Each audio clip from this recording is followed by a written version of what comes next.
Hey friends, Pragati here. Here's a still image. Read this text. It will move from right to left and left to right. Are you watching a dream or it's a reality?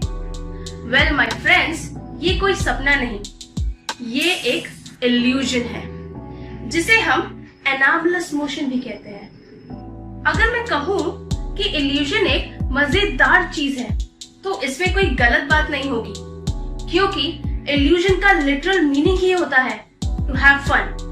ऐसी चीजें जिनके साथ खेल सकते हैं. लेकिन ध्यान रखिए, illusion बस खेलने या मजे करने के लिए नहीं होता. Illusion हमें अपने ब्रेन्स के बारे में भी काफी कुछ सिखाता है. जैसे कि anomalous motion हमें बताता है कि हमारा ब्रेन चीजों को डिफरेंट स्पीड्स पे प्रोसेस करता है, पीस बाय पीस. और अगर इस डिले को ध्यान में रखते हुए किसी भी इमेज को प्रॉपरली अरेंज किया जाए, यानी कि आईज की इस वीकनेस का फायदा उठाया जाए, तो आपकी विजुअल सिस्टम के पास इसका बस एक एक्सप्लेनेशन होता है कि आपकी इमेज मूव कर रही है. ऑल्दो असली रीजन तो ये है कि लो कॉन्ट्रास्ट एलिमेंट्स देर से प्रोसेस होते हैं. बट इल्यूजन्स मतलब बस मूवमेंट नहीं होता. कभी कभी illusions can be a life saver, जैसे कि वर्ल्ड वॉर 1 में जब डैजल पेंट से शिप को पेंट किया गया था. ऐसे टाइप का कैमोफ्लेज ऑब्जेक्ट को हाइड तो नहीं करता, लेकिन अपने दुश्मनों को कंफ्यूज जरूर कर देता है, ताकि वो ऑब्जेक्ट का शेप वो कौन सी डायरेक्शन की तरफ बढ़ रहा है या उसकी स्पीड क्या है, ये गेस ना कर पाए. 1955 में सोवियत यूनियन ने अपने बाइजन एंड बेयर, जो कि लॉन्ग रेंज बॉम्बर्स थे, उनको एक एयर शो में डिस्प्ले किया था. देख के ऐसा लग रहा था कि उनके पास ये काफी है. यूएस को पीछे रह जाने का डर था और इसीलिए उसने अपने B-52 बॉम्बर की प्रोडक्शन बढ़ा दी. लेकिन ये पूरी चीज बस एक इल्यूजन थी. सोवियत यूनियन की जो एयर शो की फिल्म थी, उसमें कुछ सेम ही प्लेन्स बार बार कैमरा को क्रॉस कर रही थी, लेकिन उनका फॉर्मेशन कुछ ऐसा था कि यूएसए को लगा कि सोवियत यूनियन के पास बहुत सारे बॉम्बर्स हैं. By the end of 1950 Soviet union के पास बस 150 लॉन्ग रेंज बॉम्बर्स थे, while Americans, fooled by the illusion, built 2,000 at a cost of $900 million. Architecture में बहुत सारे रियल वर्ल्ड एग्जांपल्स होते हैं ऑप्टिकल इल्यूजन के, but my favourite is Disney Castle's. ये हमें काफी बड़े दिखते हैं, लेकिन ये एक फोर्स पर्सपेक्टिव है, एक झूठ. कैसल का टॉप हमें हमसे काफी दूर दिखाई देता है, बिकॉज एक्चुअली वो काफी छोटे होते हैं. इतना ही नहीं, इल्यूजन हमें हमारे कल्चरल पर्सपेक्टिव्स का भी आइडिया देते हैं. कैसे? Let's understand. ये जो आपके सामने दिख रहा है, इसे मुलर-लायर इल्यूजन कहते हैं. क्या सोच रहे हैं आप, ये इल्यूजन कैसे? वेल, बताइए, यहाँ पे जो हॉरिजॉन्टल लाइंस हैं, वो आपको सेम लेंथ की लग रही है या डिफरेंट लेंथ की? अगर आपका जवाब है सेम लेंथ की, तो कॉन्ग्रेचुलेशंस. लेकिन अगर आपको डिफरेंट लेंथ की लग रही है, सो कोई बात नहीं, ये आपका इल्यूजन है.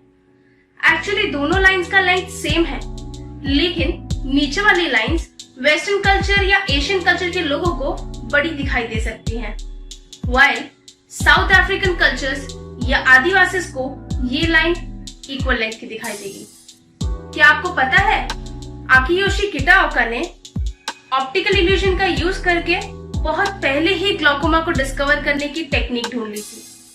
एनामॉर्फिक इल्यूजन्स तो लाइफ सेव करने के काम आते हैं. डिफरेंट पर्सपेक्टिव से वो शायद वियर्ड दिख सकते हैं, लेकिन एक पर्सपेक्टिव जिससे वो बेस्ट दिखाई देते हैं, and they seem to pop out. और इसी पर्सपेक्टिव का यूज हम करते हैं.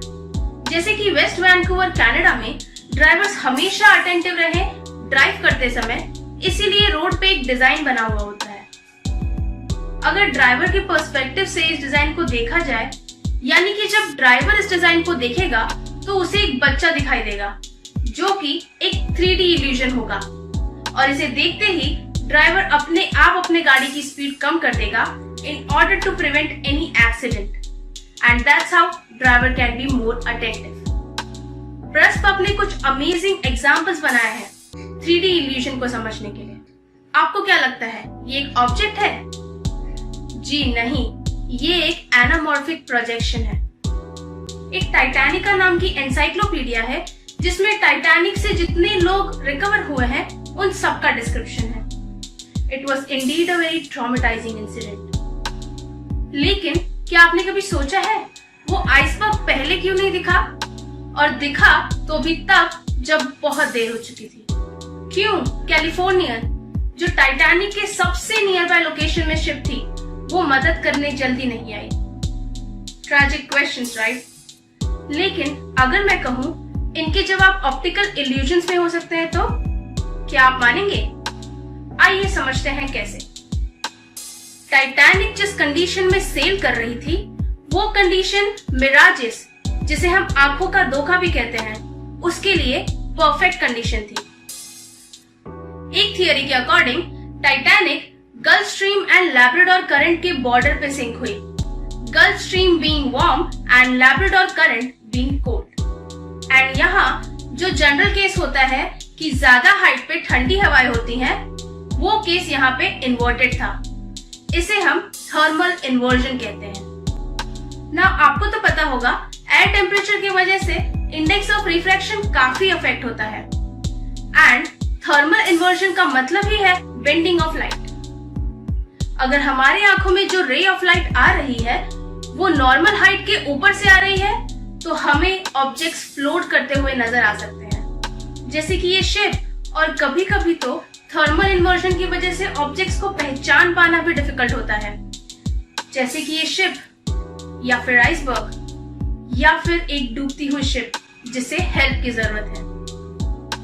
सपोज आपको एक बाउल राइस मिला है जो कि आपका डेली मील है, लेकिन आज आपको वो एक बड़ी डिश में मिला है as compare to your regular small dish, तो आपको लगेगा कि आज आपको डेली मील से कम मिला है and hence your brain will demand more food and you will end up having more food as compare to your daily meal. जैसे कि इस पिक्चर में देखिए, यहाँ दोनों होल सेम साइज के हैं, लेकिन इनका बेस चेंज करने से इनके साइजेस में कितना डिफरेंस दिख रहा है। ये परसेप्शन की बात है which tricks our brain a lot। Illusion बस आपके परसेप्शन को अफेक्ट नहीं करता, ये आपके फ्यूचर को भी बहुत अफेक्ट करता है। And here we come to our final illusion, that is illusion of control. Psychologist Ellen Langer का कहना है कि लोग सोचते हैं कि उनके पास हर एक चीज को कंट्रोल करने की पावर होती है, किसी भी सिचुएशन के आउटकम को कंट्रोल करने की पावर होती है। हाँ, आप ये सोच के अपने आप को मोटिवेट जरूर कर सकते हैं, लेकिन याद रखिए ये एक झूठ है। एक स्टडी में लंदन इन्वेस्टमेंट बैंक के सिटी ट्रेडर्स को एक रियल टाइम स्टॉक प्राइस का ग्राफ दिखाया गया था और उन्हें 3 बटन्स दिए गए थे और उनसे कहा गया था कि ये 3 बटन्स यूज करके वो स्टॉक प्राइस को थोड़ा बहुत ऑल्टर कर सकते हैं, बट सीक्रेटली वो बटन्स कुछ नहीं करते थे। बाद में उन ट्रेडर्स से पूछा गया कि इन बटन्स ने उनकी स्टॉक प्राइस ऑल्टर करने में कितनी हेल्प की।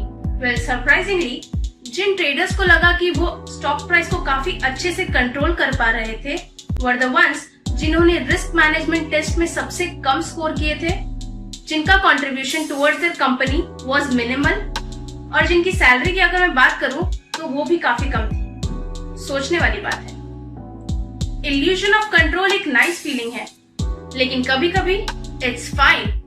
कभी कभी ये कहना कि आपका चीजों पे कंट्रोल नहीं है आपको हैंडसमली पे कर सकता है। जब आप रिस्क लेते हैं ये सोचकर कि आपका चीजों पे कंट्रोल नहीं है, लेकिन फिर भी अपना 100% देते हैं, तब आप इल्यूजन ऑफ कंट्रोल से बाहर निकल सकते हैं। So at the end, thanks for watching guys and stay tuned to get more such videos and don't forget to like, share and subscribe.